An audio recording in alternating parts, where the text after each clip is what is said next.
예, 오늘 이 자리에 함께 하신 증인 중에 혹시 해병대 근무해 보신 적이 있는 판사님 계십니까? 안 계십니까? 예, 알겠습니다.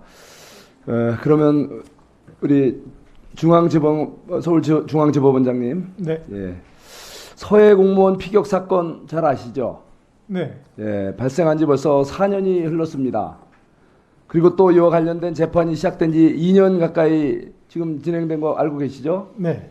예, 두 개 사건, 두 개 재판이 진행 중이죠? 네. 예, 관련자 문책을 요구하는 형사소송, 그리고 또 북한을 상대로 유족들이 제기한 손해배상 민사소송, 그렇죠? 네. 예, 그런데 이렇게 사건이 발생한 지 4년이 지나고 재판이 시작한 지 2년이 지나고 있는데도 이거와 관련해서 여전히 처벌받은 사람이 없는 상황입니다. 예?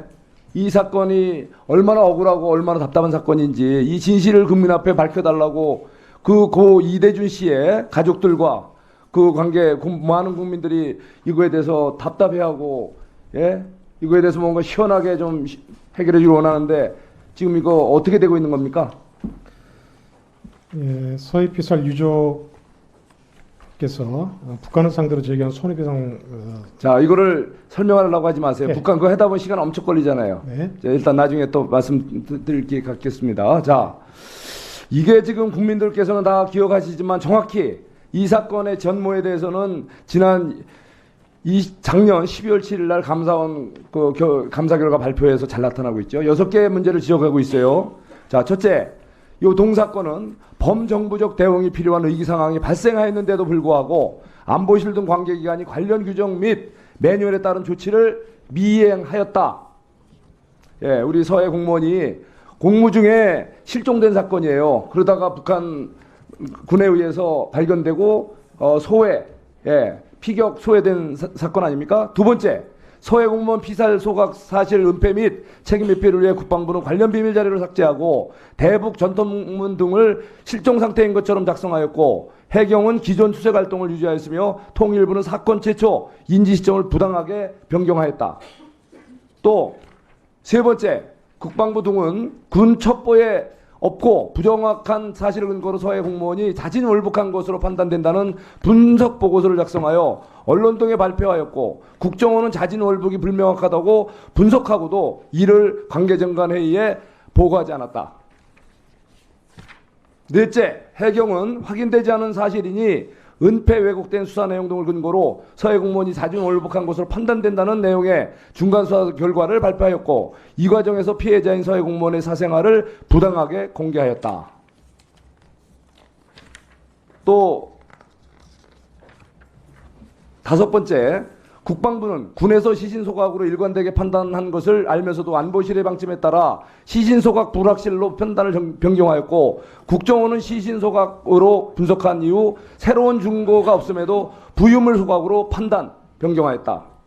여섯째, 해경은 청구인이 해경에서 보유 관리하고 있는 자료에 대해 정보공개 청구를 하였는데도 사실과 다르게 자료 부존재로 답변하는 등 업무 부당 처리를 하였다. 이것이 감사원의 감사 결과입니다. 자, 우리 짧게 우리 서울고등법원장님, 네. 이 사건에 대해서 어떤 생각이 드세요?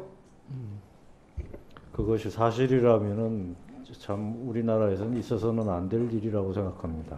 말도 안 되죠. 네. 예, 대한민국은 엄연한 국민들을 위한 또 대한민국이 또 세계에서 가장 그야말로 안보 위기에 처해서 가장 또 강한 군을 보유한 나라입니다. 특히 해병대는 대한민국 북한군이 가장 두려워하는 김정은 그 세수독재 체제가 가장 두려워하는 강군입니다.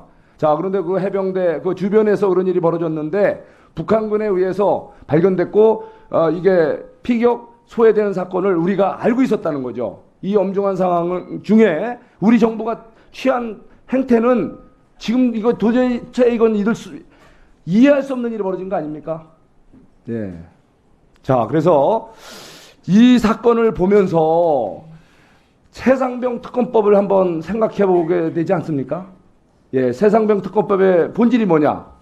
바로 우리 수해 복구 지원을 위해서 해병대 장병들이 육군부대에 배속돼 갖고 지원을 하다가 불의에 사고를 당한 거예요. 네. 자, 이렇게 불의의 사고를 당한 이 사건에 대해서 해병대 수사단장이라는 사람이 소위 본인의 착각으로 수사도 아닌 조사를 하면서 지휘관 8명을 줄줄이 굴비역듯이 엮어서 형사처벌해야 된다라고 기소 의견으로 이거를 넘기려고 그러는 거를 어떻게 우리 대통령 안보실에서 이걸 보고서 여기에 대해서 문제 지적을 했어요. 그런데 그걸 항명하고 관계자는 또 그걸 막 언론에 나가서 떠들고 이런 식으로 그러면서 이게 마치 우리 최상병상이 억울하게 죽은 거로 하면서 해병대를 붕괴 직전까지 이렇게 정쟁의 한복판에 몰았다는 얘기예요. 특검법의 본질이 뭡니까? 왜 대한민국을 지키는 이 최강군 해병대를 정쟁의 가운데로 올리고 지금 문제는 이거를 바로잡아야 될 그런 군을 탓하는 것이 아니고 바로잡아야 될 군을 도와주지 못할 망정 잘못된 것을 바로잡자는 것을 마치 경로했다. 또 수사 방해했다. 또 여기다가 또 부명 로비했다. 이런 식으로 하면서 특검법이라는 걸 만들어서 대한민국의 안보 상황을 최악의 상황으로 몰고 간다는 겁니다. 이렇게 서해 공무원 피격 사건과 같은 말도 안 되는 사건에 대해서 지금 하나 제대로 밝혀진 것도 없잖아요. 누구 하나 처벌받는 사람도 없어요.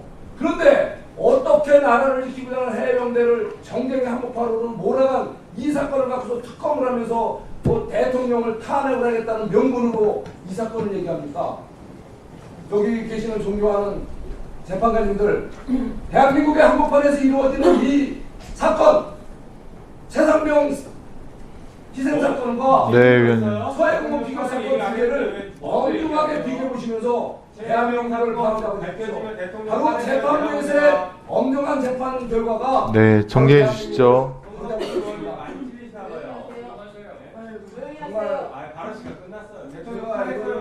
네, 위원님 정리해 주시기 바랍니다. 답답해. 조용히 하세요. 뭐라고 있는 식으로 끝까지 들어보세요. 이상입니다.